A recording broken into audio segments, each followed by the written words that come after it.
Let me ask you, the first time you experienced being shot at, how was that? You know who found Saddam Hussein? Do you know how much money? $100 billion in the boxes, duffel bag. I seen it, but I couldn't touch it. They would say, hey, private soldier, let me ask you, do you ever want to get married and have kids and have a family? Yeah, of course. Never become special forces. If I would cut away, the boat was dead. I tried to land it in the grass. I couldn't make it. I said, God, we're gonna die.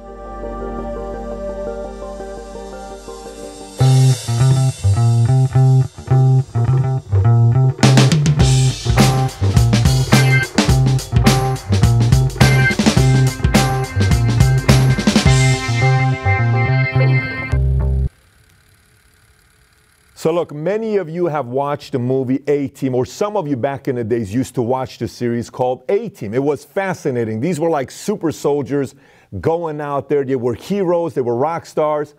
But then there's a real life A-Team, which is the man I'm sitting next to right now. He was part of the A-Team. He was not only special forces in U.S., that he served 24 years with a lot of experience. He had his own story of Black Hawk Down, which we'll get into, which the pilot died, and some of the stories, you'll even see some of the pictures here. He had experiences with Somalia. He had experiences all over the world, but he was special forces in Iran during the Shah's era, which is pretty wild for him to go from there to be in special forces in U.S., black belt. So many different angles we're going to go with this story. But with that being said, we have a hero here today with us, Aghay Changiz Lahiji. Thank you very much. Thank you so much for being a guest on Valuetainment. Thank you, my pleasure. Thank you so much. You brought me here. It's an honor to be here. Thank you. I think the feelings all here, because for me, you know, when I'm in the Army and I'm in E4, and I remember I was at 326 Engineers, which it was a unit at Fort Campbell, Kentucky, and I was a Hummer mechanic. And I used to go and work out at this gym in Fort Campbell called E-Step. It was the main gym at Fort Campbell. Right. And I would get to talk to the special forces guy, and then all of a sudden one guy said, hey, you speak other languages, have you ever thought about it? Then my unit, we started talking. I said, hey, come in, sit down at the 5th group, maybe become an 18 Delta. Then we had that conversation. Right. And I was gonna go that direction. The reason why I share this story with you, it's every time I would see the special forces badge or the Rangers badge, it was like you're sitting down with a hero in the Army. Thank so you, the fact that you're sitting next to me and you're from Iran, I'm so looking forward to this interview. I couldn't put this book down. We were on a flight, I'm reading it to Mario. Mario's like, oh my gosh, no way. Yes, so many great things in this book. We're gonna leave the link below for you to be able to get the book as well. But prior to getting to all these stories, why don't we go all the way back to Iran? Sure. Okay? Sure. You were raised in Iran, right outside of Tehran. I think it was like 50 miles, 50 kilometers outside of Tehran. Right. But I kind of want to go and, you know, talk about your experiences there and your upbringing, your father, your family, and how you got into the military in Iran. So let's start off there first. Sure. I'm born in Tehran, like you said, south of Tehran. So my dad, when he was pretty smart guy. When he was 16 years old, he was the mayor of north of Tehran, Shemran. 16 years old, he was the mayor. Yes, he was amazing. He was an amazing guy. I couldn't believe it. And he's writing, speaking so well. Even he did not finish the college or went to 2 years school. He was pretty small, right? Oh, unbelievable. So I'm born in Tehran, and my dad got a job in Abadan. So when I was 5 years old, we moved to Abadan, and my dad got a job in police department. And Abadan is the #1 oil refinery in the world at the Correct. time. Rich people lived there. It was a very beautiful Correct. place. Very beautiful like place. Islands type of. That's correct. That's correct. So as we were there, since I was 7, 8 years old, I always want to come to America. As you know, in Iran, before 18 years old, you cannot get out unless you serve the military. It's a drafted. It's not just like a U.S. volunteer. So I went to finish my military 3.5 years. From Abadan, we moved to Tehran, went to training with the Bakhsha, with all the special force right there. A lot of 5th group team, they were there to training us. They trained Special Forces Iranian, okay, those 5th group. Only 5th group, not 7th group. And it's interesting because Bakhtiar, back in the 50s, he brought the CIA to train the Savak in Iran, if you remember that. That's correct. So that was when Iran had a good relationship with US, they would train each other. When the Shah was. Yes, correct. when the Shah was there, yes. Correct. From there, they sent us to Shiraz for celebration 2,500 Iranian history.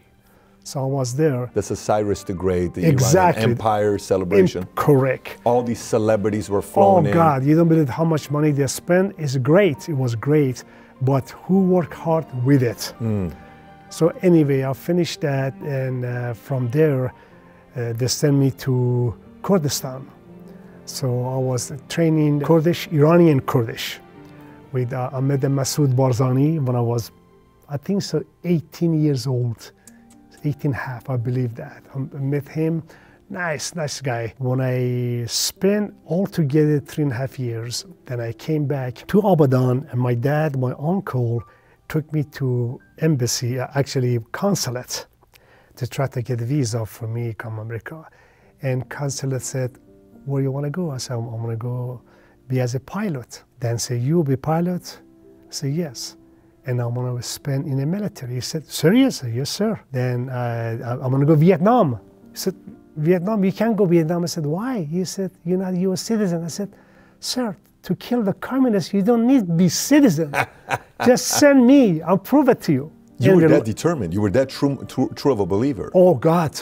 Yes. Wow. Yes, Miss Pat. Yes, Pat. Yes. I came to America in 1974. My brother, my uncle, they were in California, San Francisco, San Jose. They had a couple, you know, those days, gas stations was belonged to Iranian, most of them. Now, a lot of Indian have a gas station. Yes. It's okay, no big deal of it. So I thought, I'm a good-looking man, nice black hair, dark eyes. I want to have a good with a blonde hair. That was wrong. That was totally wrong. So I lined up working the gas station daytime and go college. After that, I worked for my brother 3 years. I said, no, this is not for me, because this is going to be my adopted country. I love people here. I want to do something so nobody can tell me get out. And those days, 40 years ago, believe me that the people so different, so nicer than they are right now. Really? Yes. Even though you were from Iran? Yes. Oh, they treat me so good. They ask me, Cengiz, what you need, stuff like that. They will help me for many ways, language or banks, stuff like that. Because it was no such a terrorist stuff like that. Everything changed. Everything changed since I've been here. So I signed up. I signed in 1977. I came to Army Delay Entry. I signed up for be Ranger Special Forces. I remember the recruiter, E7 Thompson, black guy, good-looking guy, a lot of medals. So you're going to be Ranger Special Forces. You're too small. I said, don't judge me by size. So, okay, you pat my back, you wrote and stuff like that. So I took him in my house to introduce my mom and my brothers. My family supported me a lot. Yes, go son, whatever you have to do it. Yes, this is your country, you gotta do it, you gotta support it. So nobody fought you joining the U.S. Army? Oh yeah, they were it. supporting? Everybody, Patrick. Did you call your dad back in Iran or no? No, I couldn't, but the story is, anyway, I finished all this training. When I was E5, if you remember those days, we have a khaki uniform. Beautiful. I took the hop, came to Travis Air Force Base. From there, took the Greyhound, came to Santa Clara. My dad came a week before me arrived. They were so happy. They grabbed me, gave me kids, stuff like that. It was 1985, I believe, yes. So he came visit me and stuff like that. And I came back to Fort Bragg, and my dad went back to Iran. And my dad was citizen also. He became citizen? Became citizen 1984, yes. When did you become citizen? 1980. Got it. So you joined the Army with your green card? Correct. Me too. I was in the Army green card. Buddy said, how are you without a citizenship? No. So you don't have to be. You need green card. Exactly. Right. You don't have to be correct. Yeah. A green card, yes. So 1985, your dad comes, he visits, and then you're going back to Fort Bragg. My dad went back home. Okay. Went back home. Most of the stuff is in the book. I don't want to go long detail on it. But anyway, after 6 months, 85, I heard my brother, my uncle called me, the staff to the 5th group, you gotta come home. I was come home for what? What happened? So they killed my dad. Revolution killed my dad. And my uncle was a chief of DEA in Iran, Yusuf Lahiji. So he take care of my dad, everything. I tried to go back to Iran. Unit said, no, you cannot go. Even the State Department said, you cannot go. We don't let you go because we are afraid gonna capture you over there and put in the jail or maybe kill you also. So, but my mom, my uncle, my sister went for burying my dad in Iran, have a ceremony, you know how it goes. Would you mind elaborating on how your dad was killed? I don't mind.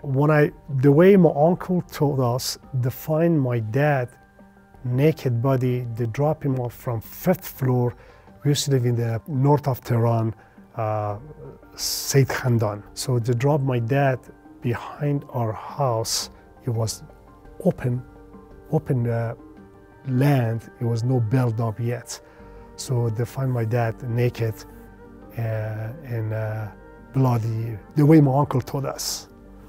I said, God, I'm gonna have revenge. I have to go do something to find out. They said, take it easy now.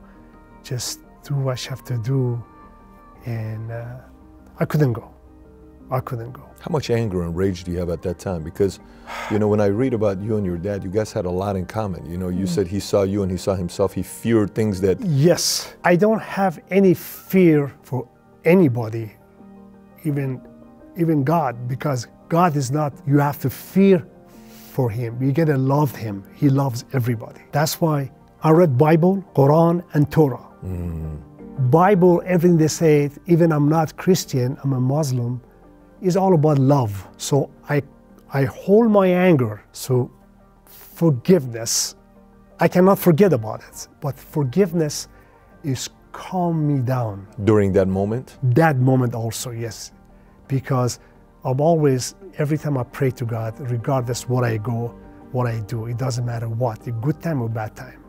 Ask him, help me, protect me. That he does. So far he does. I know, I'm sure God does for everybody, not only for me. The anger I have, I hold it because the government from Iran, they put everybody down, they make life miserable for poor people in Iran, so they cannot survive. So let me ask you, the event on when they killed your father, it was the government that came in and the neighbors said they saw some people going into the house. Exactly, so my uncle asked the neighbors, that's my uncle told us, that's why neighbors saw a couple of people going up and down. That's why your dad threw it out from the window outside the house. Why would they go after your father though? My dad was a very powerful man. And he was a full-birth colonel in the police department, yes. Oh, okay. So, this is during Shah or this is Khomeini era? During the Shah, during the Khomeini, he was retired. That's why they didn't like him, because he had a lot of connection. Be honest with you, I don't know why they killed him. Even today? Even today, why? It comes to me, why? It's interesting to me because my sister's husband, my brother-in-law, is Siamak Sabatimani. So okay. Siamak Sabatimani is his father. Yes, okay. So when they were living there, Aghay Sabatimani was a very, the Shah loved the way Aghay Sabatimani would give the news. Right. And he was an anchor, a very well-known anchor with his voice, you know who, you know. Yes. So when they were going through that era and the revolution happened 78, 79. Correct. Khomeini was getting rid of anybody that was linked to Shah. Generals, I mean, you know the stories about the arms being cut and all these other things. Yes. So, you know, that part of the motivation of anybody linked to the Shah, they were doing that. I'm just surprised that they still did it in 85. I'm just surprised that happened in 85 and it kept continuing. If I say they're animal or they have no education, they're selfish, they want everything for themselves, to me, that's wrong. Do you mind if we go back and spend a little bit of time in Iran with you?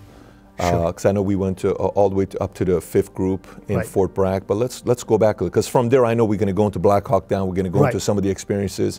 You know, you jumped out of a plane with as a parachute and your partner jumped on top and you guys were flying down to get killed.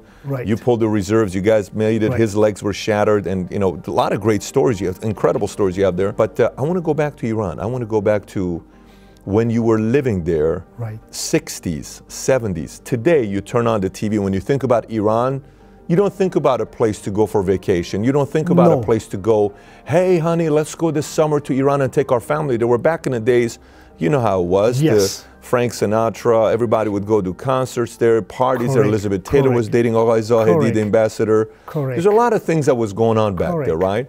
In the 70s, I think it was recognized as one of the top 3 destinations for vacation around the world. Correct. Iran, out of all the places. Correct. So paint a picture of what Iran looked like, you know, in the 60s and the 70s, from what you remember. It was so open. It was so open. Nobody come tell you why you're here, why you drinking beer, for instance, why you dancing, why you listening to music. I read the Quran. I didn't see anything in the Quran. They said, it's Iranian. They said, you cannot drink, you cannot dance. I didn't see it. I found out 3 weeks ago. You don't believe it if I tell you right now. My cousin lives in the East Coast, Boston, Massachusetts. Mm-hmm. He read my book. He sent a couple books. His brother in Italy. They said, Changiz, watch yourself. I said, watch myself for what? Said the article in the book, everybody like it, but your name is in the blacklist. My name is blacklist. Okay, what are they gonna do? Kill me? Unbelievable, because I read the book. Wow. Well, I mean, you don't hold back in the book, though. You're not holding back. You're sharing your thoughts, your opinions.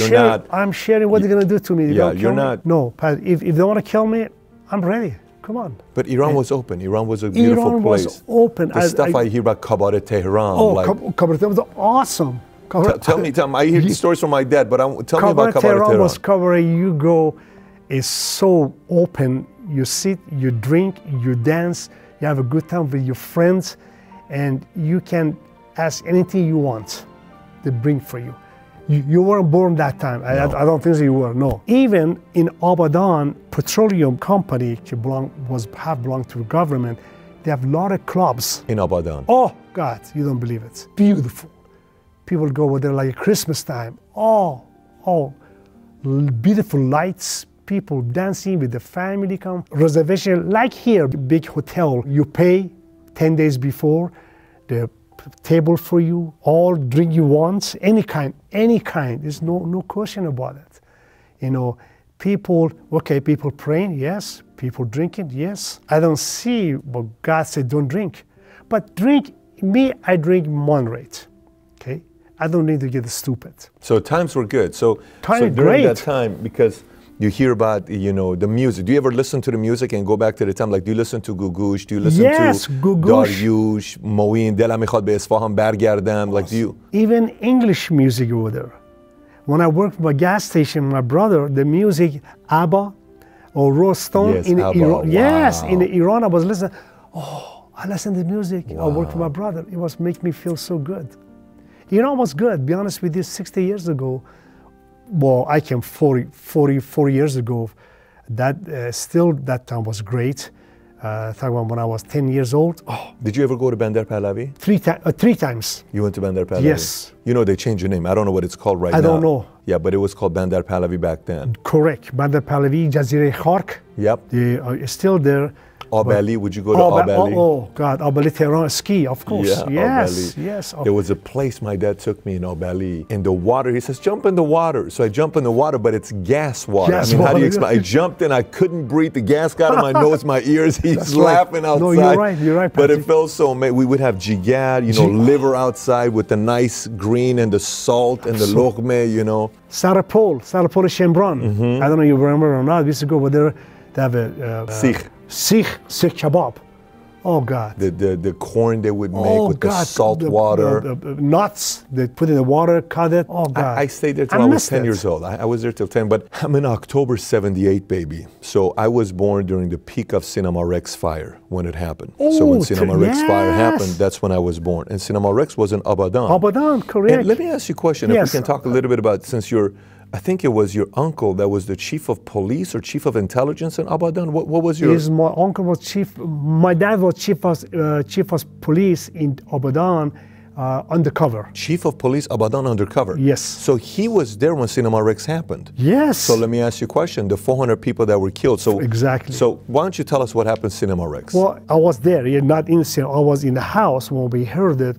Because cinema to our house about a couple miles. Or the bicycle, and police department is next to Cinema Rex. Okay, right across, right next to it. Yes, right.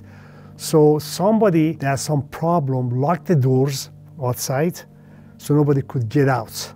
And as you know, those days they have a door like that with a piece of metal. You close it, you put the big chain inside, they put a lock in it. So when the movie start, they locked the whole door. It wasn't one guy, two guys, it was a few people did that. They put the gas around the theater and flame it. And exactly 400 people died, correct. Until now, I don't know, they couldn't find out who was it, why they did it. So they blamed two people. They said, a group, Khomeini's people said Savak did it, and the other side, the police did it, right? The police department. So they're saying who did it? Did the police do it? Did Savak do it? Was Khomeini's people do it? Who did it? But that was a disastrous moment when that took place. The blame was put on the Shah. Shah couldn't protect it. Innocent people died. Right, right. For me, I come from that. You know, whatever I've been in America for a while. I was in the army. I'm proud, you know, to be American. But at the same time, you have an affinity to your homeland. You know, there's something that happens where you're born. Correct. I'm born in Iran. Like I said many times to friends, my body is Iranian, but my heart is American. Mm-hmm. Okay, because I want to be. Because this country, they give me opportunity to do what I want to do. Sometimes I could not reach it, but at least they opened the door for me. I went close to it. I want to talk about that when the reason why people like us come over here for a better opportunity, your family, or you decide to come over here. Right. But going back to Iran. You know, you read stats, they say 9 million people revolted, okay? That's a stat you read about. 9 million people, it's the biggest revolution of all time in the history. Correct. We've never had 9 million people revolt, and all these people show up and they're listening to tapes of Khomeini, who was living at that time, I believe, in France, because somewhere in Paris, because they kept him there. He was in exile for a few, he was exiled twice, I believe, right? Twice. Once in the 60s, once in the 70s. And he was in Paris for like 9 years. Correct, yes. So what caused the revolution? From your perspective, your family was involved somehow in politics. They were in power. They had some contacts. Correct. What caused the revolution? How do you go from the regime getting better? They're spending more money on education. He went from spending $45 billion, I think from 63 to 45 billion riyals in 63 to 67 in education. Then he spent 117 billion riyals from 68 to 72. Then he spent 540 billion riyals from 73 to 77. Things are going good. There's 1 million foreigners that are working in Iran. 1 million foreigners that are working in Iran, living a life with their wife, with their kids. And then this revolution takes place. What was the cause for it? My opinion, maybe I'm wrong. The people was close to Shah. They lied to him. As far as Shah 8 generals, and they did not give the Shah truth information. People disrespect Shah because they thought Shah didn't help them, but they were wrong. They thought Khomeini comes, they're going to help him better. Well, my opinion, who brought Khomeini to Iran? Khomeini didn't come by himself to Iran. A CIA brought the Khomeini to Iran. To what? To make it better, but no. So CIA planted Khomeini. So are you saying during, because who was before Carter? Ford was before Carter, right? And then it was Nixon. When I came here, it was Nixon president. When you came here was Nixon? Nixon, right, 1973. 73, 74, yeah. He left 70, yeah. So, but Nixon had a good relationship with the Shah. It's not like they had a bad relationship. They actually got along very good. I don't know why America government and Iran, they think America and Iran enemy. I don't see why enemy, because they did hostage. Okay, Iranian, yeah, it was wrong, hold the hostage people in Iran, 1979. But Iranian did not kill any Americans, as far as I know, even today. But we, as American soldiers, we kill a lot of Iranians, a lot of Arabs, a lot of Afghanis. To me, I did too, because who's better than me? Me, I'm in the combat. A lot of things help me in the combat everywhere. My smile. My smile saved me a lot in the military and civilian life. They call me, yes sir. They put the gun on me, I smile, I said, you know, they took me places, but I came back clean. But that moment, I killed a lot of people. I hate to say that, please forgive me if I say that, but no choice. No choice. If I didn't kill the guys, they would kill me. I survived. I spent 11 years in the war. Do you remember those moments vividly? Those moments? Yes, I remember when I was active duty in Lebanon. active duty in Somalia. And when I got retired, 2000, late 2000, I was in Afghanistan for 11 years. I was with 10 Special Forces Group.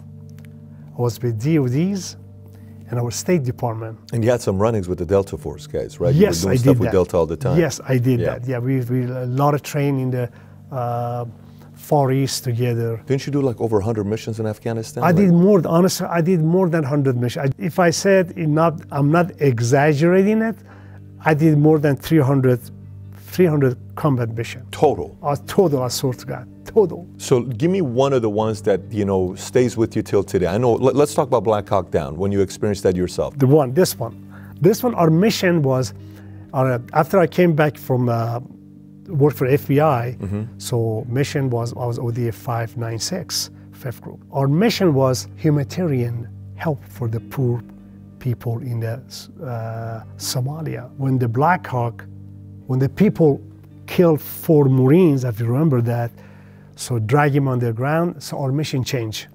So our mission changed, we did a lot of patrol with the team in the Mogadishus. It was nasty. Oh God, I said, God, we're gonna die every day, we're gonna die every day. So when Black Hawk went down, I was almost, it was two Black Hawks went down.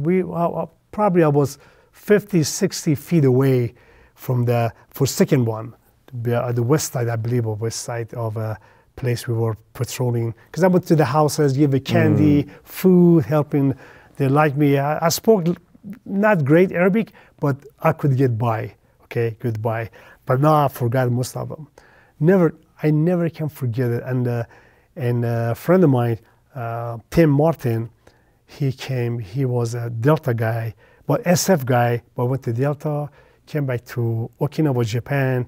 I met him, then he went back to Delta, and he was in the Humvee coming toward the town to support Delta guy, support our Ranger guy, and got RPG hit him. RPG went his leg.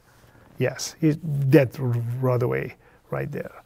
And great guy, know him pretty much, good people. Right in front of you when this happens? What happened, not exactly in front of me, it was about 15 feet, 20 feet away. 15 feet, 20 feet, is that? Well, you know, I'm not going to lie to you, exaggerate this. Yeah, well, I see. When the RPG hit, did you experience the whole sound? You can't hear anything? Your ears are? I can't hear that much, my left ears. My left ears is, I got hearing problem. I'm getting worried, but I don't like this coming out all the time. Pretty bad. It's still every day, 24/7. I got ring in my ears, 24/7. So Black Hawk Down, going back to it, so that happens, RPG hits, his legs, he's gone right in front of you. Gone, and a lot of Rangers die over there. I was so lucky. All of my team was lucky. Then I came back, I spent 90 days. This is 90 days I stayed there.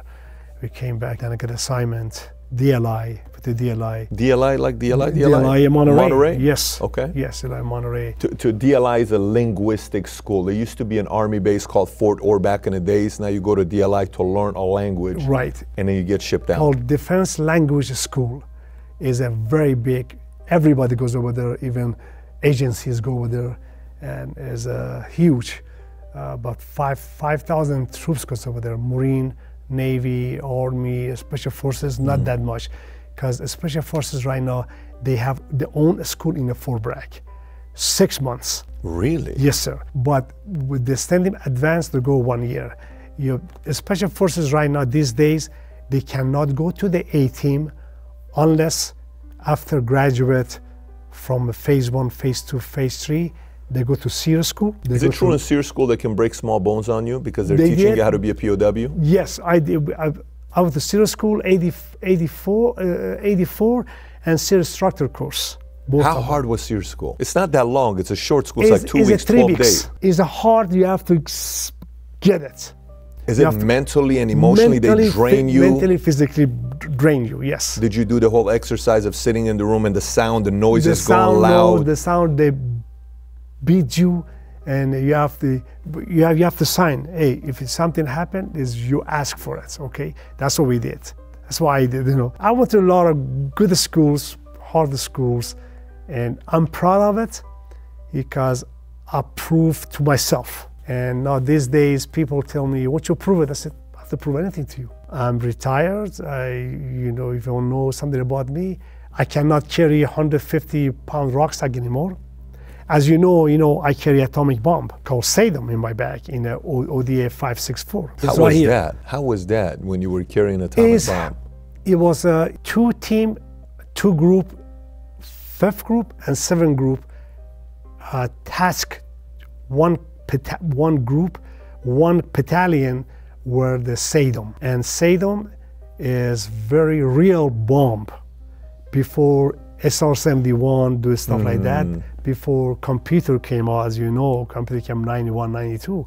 So you have to keep that solid bomb is 85 pounds, goes to Alice rucksack. And when you carry it, you cannot walk straight, you gotta walk like this. And every person of team carry your food, socks, water. You can put the water outside because canteen, you can put yes. on the side. Nothing you can put inside the rucksack. How are you feeling when you're carrying a nuclear bomb on your back? It sucks. Sorry about that. Is a painful. You don't believe it. That's why my back messed up right now. It's painful. We did a lot of training. I did 4 static line jump. I did 2 halo jump, but the first halo jump, I didn't do it because I told my team sergeant, Bob Fleming, his name is right here too, I can't do it, show me how to do it. Because when you jump, it will just tumble almost 120, 130 miles an hour coming down so fast. Then I had no experience. I don't want to talk about them more because if I say, it's right here. Read the book. But tell me about the part where you got tangled with your friend. That one, unbelievable. This one, I get a team member, his name he died, John Murphy. We go Thailand, Phuntsholok, teaching Thai Royal Special Forces training, shooting, tire house, clear, stuff like that. And because Thai people, they love to jump. They love halo jump. You just go over there. If they don't eat because they have no money to rent the aircraft, but we support them a lot. So we jump. We let the Thai people go first because they has a tendency open the chute fast. So that one get tangled, you get killed. So they jump first. After a minute, we would hire 12.5, because if you go above 12.5, you gotta wear oxygen. To 12,500, you don't have to wear oxygen because you jump, you're coming down fast, so air is over there. So we jump and opened my chute 4,500. I was doing good. Suddenly, John Murphy, the guy is bad luck all the time. He had, every time he jumped, he do something. Was very, very bad luck every time. He did 4 or 5 accidents. So I was coming to the drop zone, it was airport. Somebody hit me in the air, bang. Oh God, his riser burned my neck. And my chute 9 cell, 3 cell collapse. It was, I said, God help me. And I said, I was very upset, but I hold him in my both legs because his chute came down. He couldn't do nothing. Come on. I swear to God. Then he said, Cengiz, please. I don't know how you know I was there because I cuss a lot, okay? Then he recognized my voice. So he said, don't cut away, don't cut away. If I would cut away, we both was dead. Both of you? Both, yes. Both, no question about it. And your initial reaction was to cut? You were initially thinking? I was going right here to cut away and open my reserve. God said, no, 1 second. I swear to God, 1 second. Wow. I hold the toggle so tight and we're coming down fast. We were about 3,000 feet above the ground. I tried to land it in the grass. I couldn't make it. I landed in the runway. He landed. God forgive me. When he landed, I hit him, my neck in his face. He almost killed me. So I landed my back. I broke 4 ribs. And he broke his left leg, yes. Shattered. No, broke it. No, broke it. Bone is out. Yes. I broke my leg too. I'll tell you about that also. It was almost 7 o'clock evening, daytime. So That's what I'm saying. God bless America, God bless SF. 2300 at night. One C-130, Patrick, took him and us to Philippines. From Thailand? From Thailand. 6 hours drive. You know how much that cost? How much? A lot of money for civilians. To do? To me, it's great. Look at what I'm serving. That's why I love you guys. That's why I love you guys. So anyway, he was there for months. I was there for 3 days because doctor said, I can't do nothing about rep. That's correct. You can't. You can't have a surgery. I couldn't breathe for 4 weeks. Let me ask you, the Black Down, I read one of the stories when the Black Hawk Down, right. The pilot died when you guys crashed. Pilot died. The pilot died, and one of your buddies died, but you survived it. And there's a picture of you right afterwards. Right here, the picture, Afghanistan, 2008. Yes, we were doing mission. We cleared the. You're still doing missions in 08? Yes, I did. I did a lot of mission from 2002, 2010. I was Afghanistan. Because you were doing the civilian contracting. Civilian, correct. So what happened in 08 when the other Black Hawk went down? They call us because I was advisor ID in Afghanistan. I see a lot of leg, head, bones. Every time happened, we have to go. We have to go survey, collect all the stuff, and send it to the FBI, analyze it. So what kind of device they're using, okay? After they find out what kind of device using, so they study it. So in 2008, I was working with SF guys, but it was no SF with me, only me as a civilian advisor. We cleared the 3540 caves. The caves we cleared, it wasn't cave that Bin Laden built it, no. Right, because stuff I made it with, I find it with it was for during Mujahideen. So I stayed there in the valley called Wilderness. Nobody could go over there. That deep mountain, everything. I did 3 weeks over there. The day I want to come back, go to the main compound, but with helicopter 45 minutes ride. 3 helicopters landed, take us. So usually they come from west, take off from east. I don't know what happened that day. They landed from west and took off from west. We get up, it was around 13 people in the helicopter, and went up. FBI guy was with us too, Andy. Nice FBI guy. FBS, not as an advisor, analyze all the IEDs. That's what his job was. So he came with us also. So we went up. Those 2 helicopters took off. We were on the 70 feet high. We got hit. I said, what's going on? Coming down, pop, pop, pop. I said, sit down, sit down, sit down. I was sitting down, my face to the pilot, and everybody, colonel, majors, me, 2 more E7. We came down so fast. The pilot and co-pilot were very smart. They shut off the engine. They had to, because we're coming down, smashed on the ground, rolled 3 roll over, and the blade was destroyed. I got a picture also, not here, but I got it at home. We could open the door. I touched my hair, my head, oh, it's wet. So it's blood over my face. I kicked the door 3 or 4 times, opened the door, coming out. The enemy about 100 feet over there. I fire almost 730 round magazine. Ta, ta, ta, ta, ta, ta. So there were, I guess, I don't know how many I killed or not. I don't know. And small camp was, we crashed right on about 50 feet by the camp, the army guy or the 10 Mountain Division.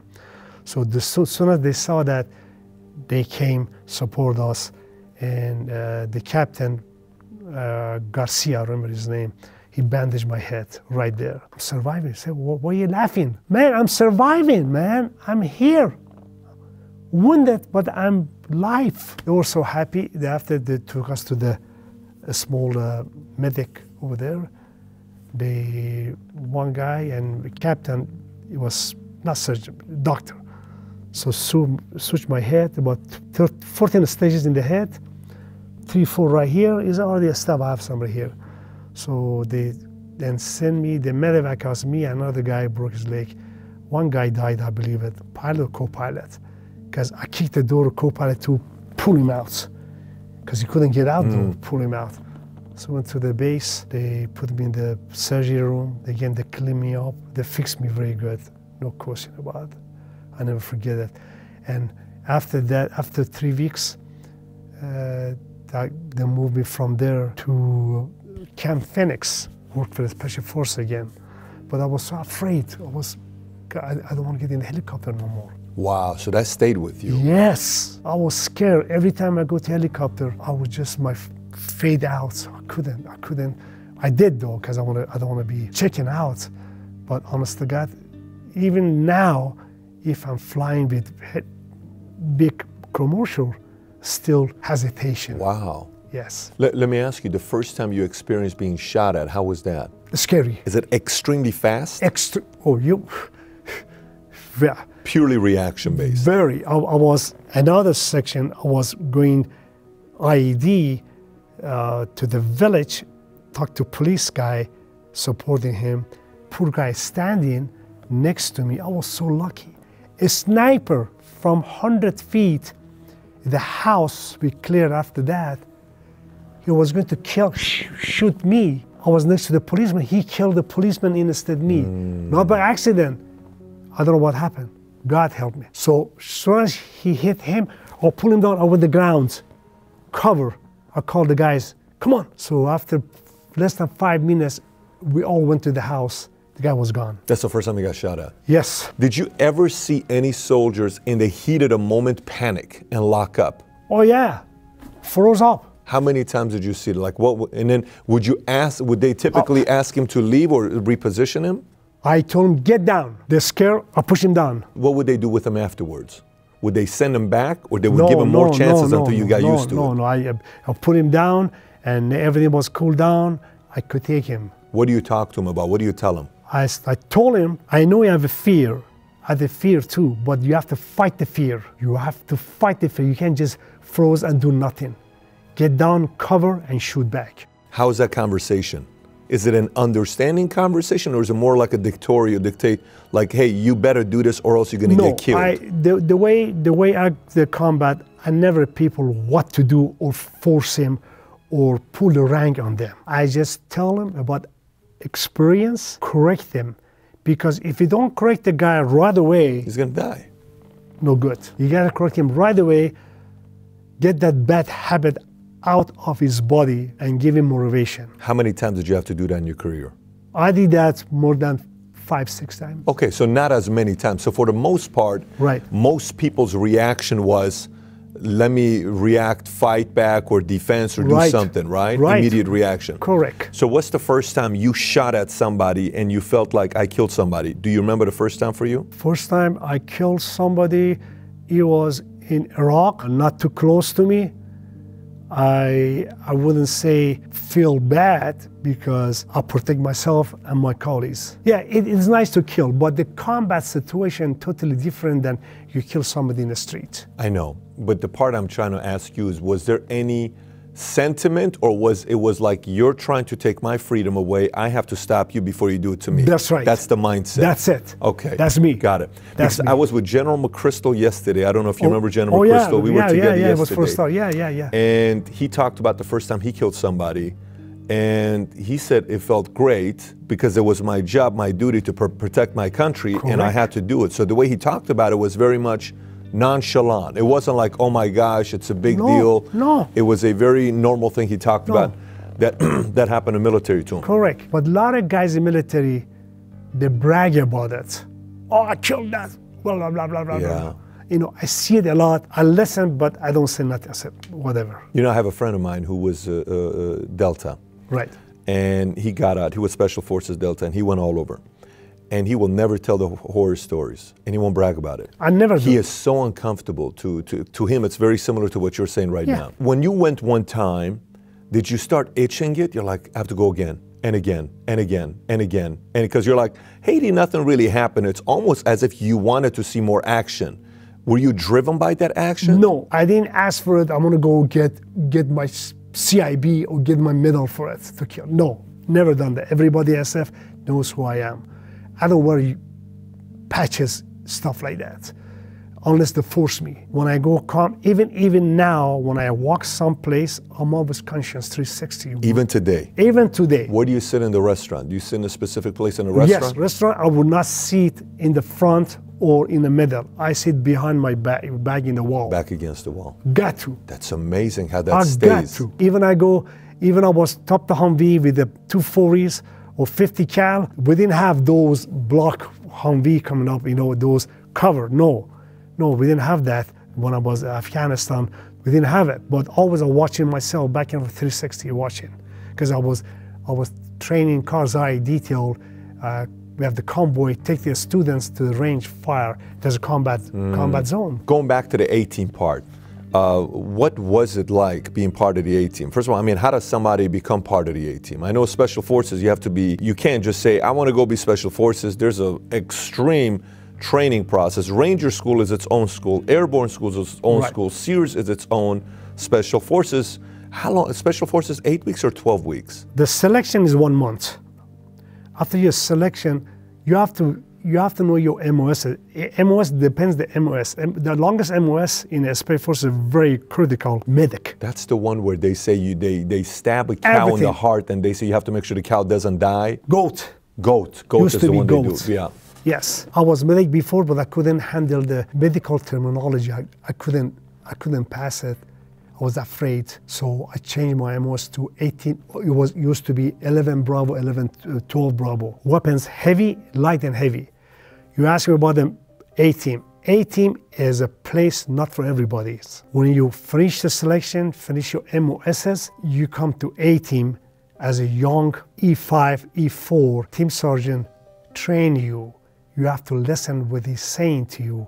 You just don't go. Depends the situation is. You just don't go to combat shooting, no.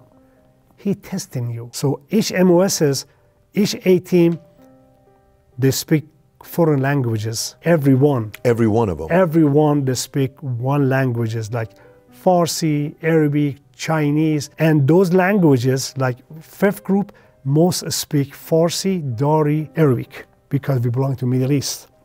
7th group, most speak Spanish, Italians. Mm-hmm.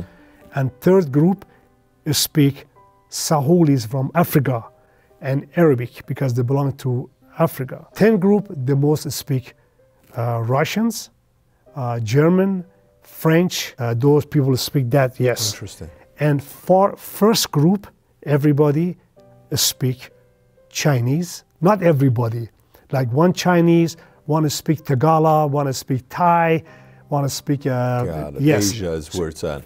Any Asia language, they speak those languages, yes. The good thing about the A-Team is nobody comes to you as a team member, 12 men, supervise you. They give you opportunity to prove yourself. When you ask me, Cengiz, I want you watch this book for me for 10 hours. It's not to come here, I'm drinking whiskey or coffee and don't pay attention to the task you gave me to do that. So that's good about the A-Team. Everybody understand, everybody help each other's in the team. Every watching job. We have one captain, one warrant officer, and we have 10 enlisted. The E8 team sergeant, he runs the team. And everybody has to listen to him, even captain, warrant officers. So rank doesn't matter in the A-Team? In A-Team, no.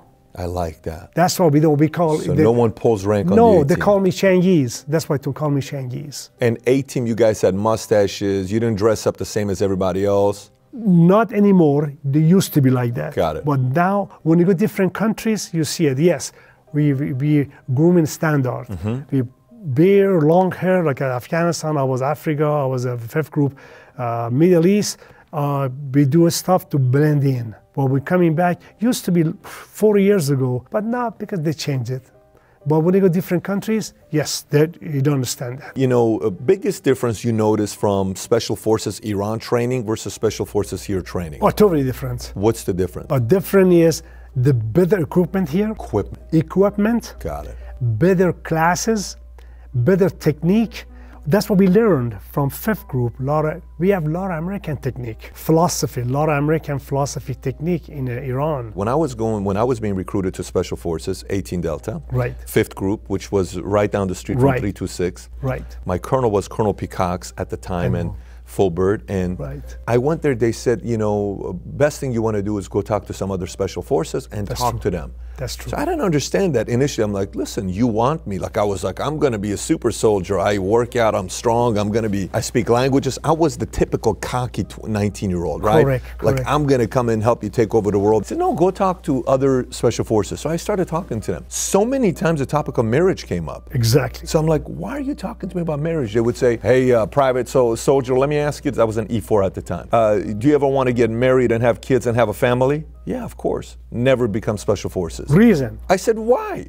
And they would say, it's not going to work out. I'm on my 4th marriage. I'm on my 3rd marriage. I'm on my 5th marriage. I've been married 5 times. I've been married 3 times. That's true, though. So you've never been married until you were 62. Correct. And you said at 62 you met a Native American woman who is your wife Right. now.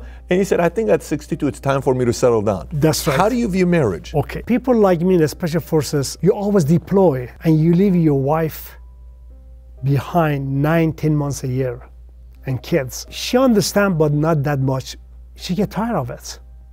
Because women need the man be close to her. Maybe not 24 hours a day, but has to be close to family, especially the kids. So a special forces unit is hard. 9 months is a long time. Long time. I was going 11 months a year. So you're on the road on the 24, yes, sir. deployed. Yes. You just got married. Yes. Congratulations. Thank you. So how old are you now, if you don't mind me asking? I'm 68. You're 68 Yes, today. sir. So 10 years ago, you were still going and doing, when Black Hawk Down happened, and you were 58? Yes, I was hardcore. You were 58? Yes, I was hardcore. I was bad. People could not touch me. I'm not kidding you. Wow. I had a beard that long.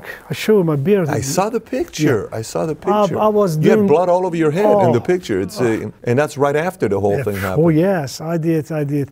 I was jogging, convoying. Oh man. Cengiz, are you a pretty sentimental guy? Are you the guy that gets emotional and you go back thinking history, thinking family, thinking Iran, or not really? You're pretty emotionally I am emotional, yes. steady. I'm sensitive. To what? To people tell me, you terrorist.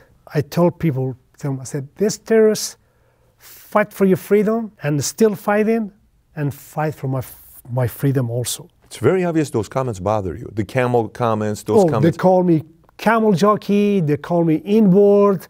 First, I fought a lot. But you're black belt. Well, yes, I was a good boxer too. Since more than 15 years, forgiveness for me is key, because if I get upset myself, I just killing myself.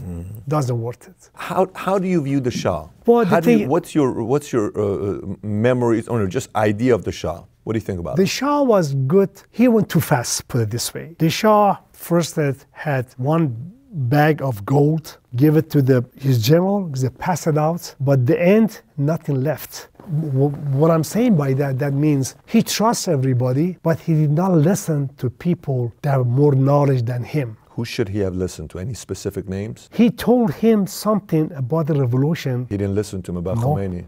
No, that's what I'm saying. That's my point is. You have to take Khomeini more serious. He says he's too old, he's going to die, too old, we don't have that's to worry right. about it. So he should have listened there. He should listen to it. Do you think he got a little too confident, a little too confident about what was happening in Iran? Like Too confidence. the interview with BBC, do you remember that, the blue-eyed people? The brown-eyed peoples are teaching the blue-eyed peoples something, is that?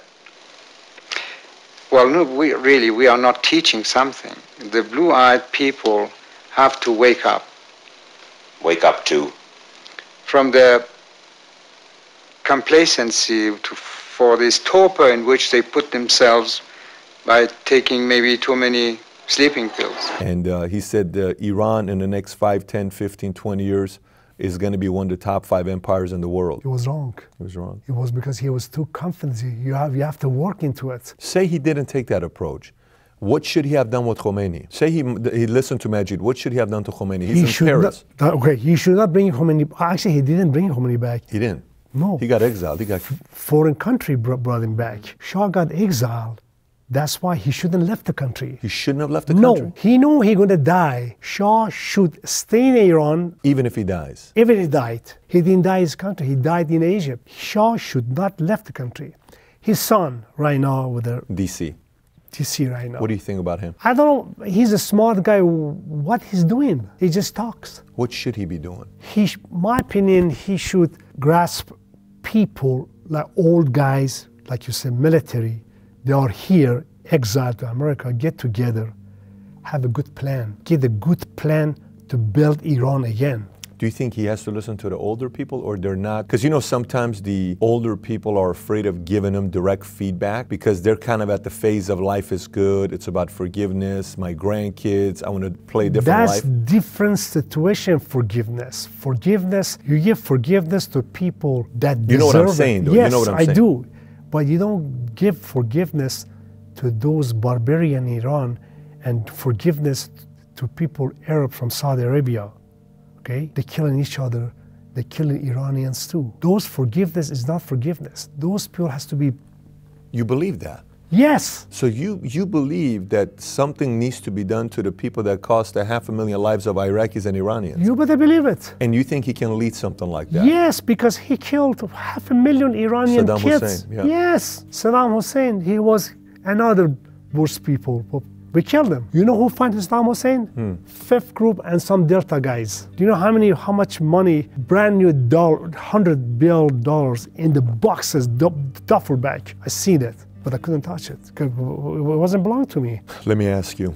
One time I'm sitting down talking to a guy, and he said, do you know why America has to be very careful when they go against the extremists in the Middle East? I said, why? He says, because Christians believe in forgiveness, they don't believe in forgiveness. They're going to retaliate. So if you're going against somebody like that, you can't play that same game with them. Does that make sense? Like, you can't go saying, oh, it's okay, let him go. It's okay, forgive him. It's okay, forgive him. It's okay, forgive him. Meanwhile, they keep attacking, infiltrating. Right. Do you think his son, Reza Pahlavi, you're saying, okay, one, go and talk to the older generals and bring them together. There's some here in the U.S. that are still around. Not a lot of them. Some of them are still around. Some of them, yes. If you are going to infiltrate, don't you need to, isn't it going to get ugly before it gets better? Like, I don't think Iran's going to be a peaceful revolution if it ever goes back. Religion people from Iran, I'm talking about, grab something is right now very hard to them, let it go. You know how many those mullah last presidents took the money out from Iran, brought to America, their family, steal money, went to Venezuela. One of the richest people in the world. Yes. So are you saying the name that I'm thinking? Yes. He took $65 billion? Yes, that's exactly him. His sons have the money. Correct. Took your money, my money, even I'm not living there, you're not living there. What can you do though? What can you do with that today? Well, they should stop him. Even Shah's son should listen to young people like you, educate like you.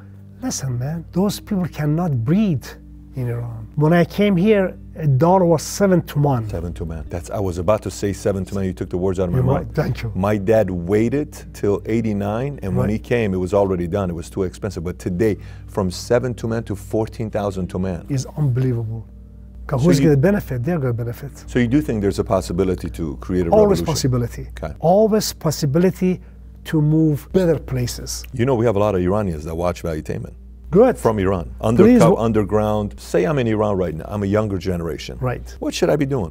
Like, if I'm watching and saying, this guy kind of makes sense. What should I be doing if I'm a 17, 18, 19, 20-year-old over there? Don't give up. Get friends together. Trust each other. Have a good plan. Because these days, technology, awesome. You can go to Google it, find out escape, find out shooting technique. You're going that deep. So you're talking militia. Yes. That's how far you're going. Why not? When I spoke to Reza Pahlavi one time, the son, right. I think we were in DC at an Italian restaurant. We had a meeting together with him for a few hours. He said his plans were a peaceful revolution. Do you think it is possible for Iran to have a revolution to be peaceful? How can be peaceful? If you remember, Savak was only in Iran, correct? Now look at every person in the Khomeini's revolution, they're dying for money. So they get paid good. So who's suffering? Those people, students, women, kids. To me, it cannot be peaceful because it cannot be peaceful. It has to be something destroy. At least 50, 60,000 people get killed one day in whole Iran, only Tehran. Then people put the weapons down. See, that's why I don't think it's gonna happen anytime soon, because someone has to take the responsibility of 50, 60,000 lives, and whoever takes that responsibility, the 50, 60,000 lives, you're not necessarily a hero to do something like that. It's a very ugly situation to be in. It is, but it's not going to be hero things, because killing people is no good, my opinion. But when time comes, you want to change a revolution. As you know history, I didn't read any history revolution was peacefully. Yeah. Your opinion on Khomeini. What is your opinion on Khomeini? I know you said something where you had a hard time with religious zealots. My dad told us, he was very open-minded, do not trust these priests, mullahs at all. Your dad would tell you that? Oh yes, I swear to God. Wow. At all, do not, because they are not real people. That's why I'm not religious, man. I don't, I respect everybody religious. Yes, I do. You were the first Muslim special forces. Yes, nobody. That's correct. You're the first Muslim special forces. I'm a first Muslim. Iranian. Yes, yeah. I'm a first Iranian Muslim American. I'm American for this, okay? In the A-Team Special Forces. And I'm a first American history Green Beret, stay in the A-Team 20 years. No break. That's amazing to me. No break. That's amazing. That's long standing. How long you went? No. I broke every bone in my body. That makes sense why you didn't get married. Because I was gone. I love this country. I love the people I work with it. I never put them down. They put me down, a couple of them. But you learned how to make friends with them. Oh, which was big time. Your opinion on Khomeini. Think about that. This guy was 80 years old, come to Iran, even cannot talk. I see his pictures many times, videos. How much he knows about the politics. Only thing he knew, my opinion, maybe I'm wrong, about religion. Okay, he knows. Okay, you can read a lot about religion. Get yourself educated these days. How did 9 million people follow, though? Because they forced them.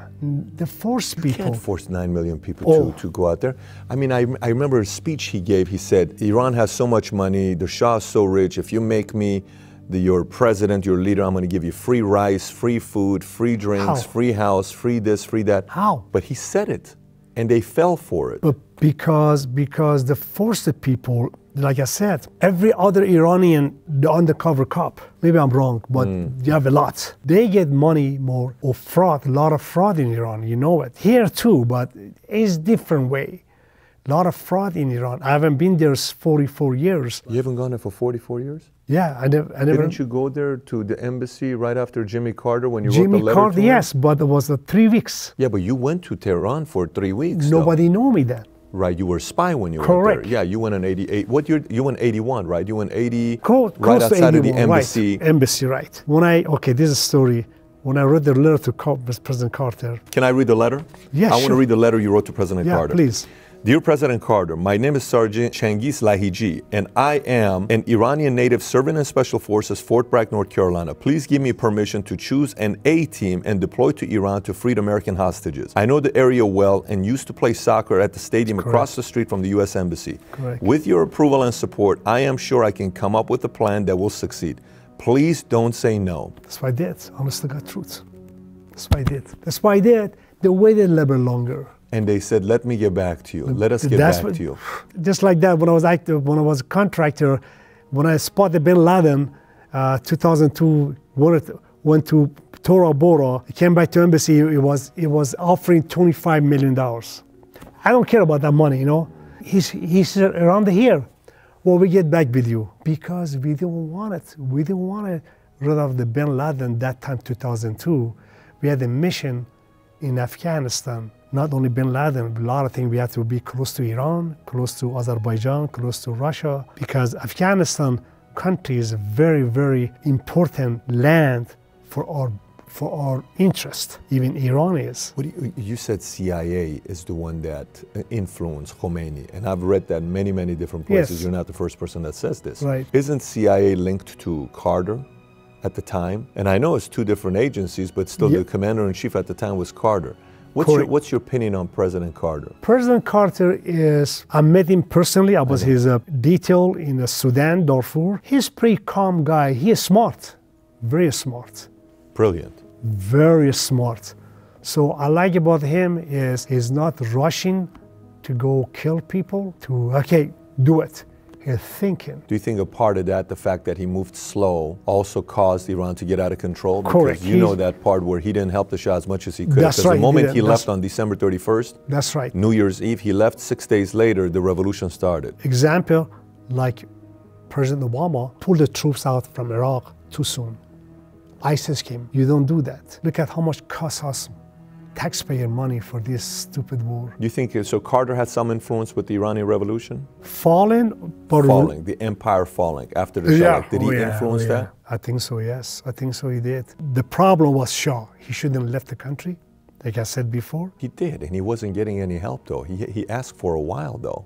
No, they helped him because CIA, America wants the Iran revolution change something. Because the more it happens, the more control they have over oil. If Iran is more stable, it seems like the more stable Iran is, the less control people can have over Middle East and OPEC and politics, all that stuff. You got it. So the more issues there's there, the easier it is to be able to control oil prices, all these other things. Correct. But I mean, look, it's a very fascinating topic to me because, again, I was born there, I lived there for 10 years. I'd like to one day be able to take my kids back to Iran for them to say, here's Khiyaban Hojjat. This is where your daddy, okay, here's school Gulbenkian. This is where your daddy went to school. Right. Here's Park Shahanshah. This is where I rode the skateboard and fell on my back. That's right. Here's, Caspian Sea, Bandar Pahlavi. This is where I used to go eat caviar. Here's, I want to be able to, I hope someday, yeah, trust me, someday. I hope someday too. And I think today with the tools we have on social media, I think it's more doable today than ever before. Yes. I think it was 2012 where Iran was #1 in the world with women bloggers. Oh. Women bloggers, writers. So the amount of influence they have with writing, sharing their opinions today, they're on Instagram, they're active, it's higher than it's ever been before.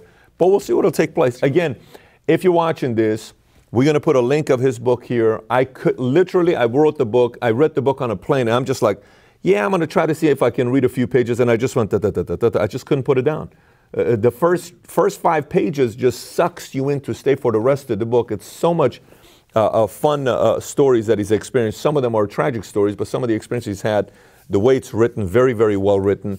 We'll put the link below for you to go read it. Send me a tweet. I want to know what you took away from this interview. If you're from Iran, send me a message on Instagram or Twitter and let me know what was your biggest takeaway from watching this interview if you are from Iran. And if you haven't subscribed, click on the link below to subscribe to the channel. Thank you so much for your time. Thank you for coming and being a guest on Valuetainment. Truly. Thank you. Thank you.